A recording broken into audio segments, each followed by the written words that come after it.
The topic of my presentation is GnRH agonist versus GnRH antagonist for ovarian stimulation, pros and cons. Now, the first successful IVF treatment, which was reported in 1978 by Edwards and Steptoe, was actually done in a natural cycle. And for years to come, IVF was practiced in a natural cycle.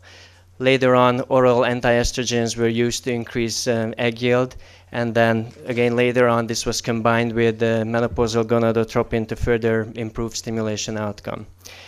The addition of GnRH agonist was a huge step forward because it increased the efficacy of the treatment, cycle cancellation was reduced, but it also introduced a higher complication rate as ovarian hyperstimulation was seen more often. This was followed by the introduction of recombinant products, and then GnRH antagonist appeared on the market.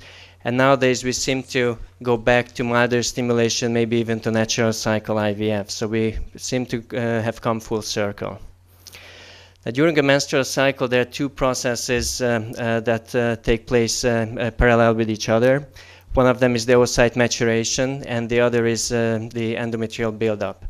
The functional unit responsible for both processes is the ovarian follicle.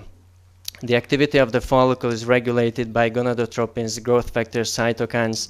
It's a complex endocrine, paracrine, and autocrine process.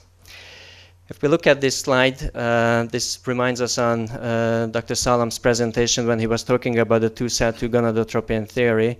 The two cells within the follicle are the granulosa and the theca cells. The granulosa cells primarily respond to FSH, and the theca cells primarily respond to LH.